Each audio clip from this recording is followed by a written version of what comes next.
अहम खबर आपको ने वज़ीर आज़म इमरान खान की वर्ल्ड बैंक की CEO क्रिस्टलिना जॉर्जिवा से बीजिंग में मुलाकात हुई है, जिसमें वज़ीर ख़ारिजा शाह महमूद कुरैशी और मुशीर ख़जाना हफीज़ शेख भी शरीक हुए हैं। वज़ीर आज़म इमरान खान की वर्ल्ड बैंक की CEO से बीजिंग में यह अहम मुलाकात हुई है। मुलाकात में पाकिस्तान की मौजूदा इक़्तिसादी सूरत हाल पर तबादला ख्याल किया गया है।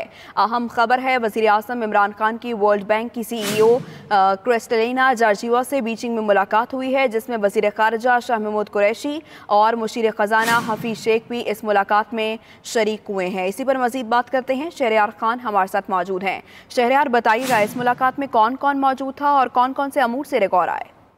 जी बिल्कुल, ये एक बड़ी अहम मुलाकात है ऐसे मौके पर जब पाकिस्तान जो है वो IMF के साथ और वर्ल्ड बैंक के साथ मुज़ाकरात में है। ऐसे मौके पर ये मुलाकात बड़ी अहम है और इसमें पाकिस्तान ने अपना मौक़िफ़ सामने पेश किया है और वज़ीर आज़म इमरान खान ने जो पाकिस्तान में माशी इस्लाहात हो रही हैं उस हवाले से जो वर्ल्ड बैंक की CEO है क्रिस्टलिना, उनको इस हवाले से ब्रीफिंग दी है। और इस मौके पर वज़ीर ख़ारिजा शाह महमूद कुरैशी और मुशीर ख़जाना हफीज़ शेख भी शरीक थे। हफीज़ शेख पहले भी जो है वर्ल्ड बैंक के साथ राब्ते में रहे हैं। जी ठीक है, अहम मुलाकात के हवाले से बता रहे थे शहरयार खान, आपका बहुत शुक्रिया।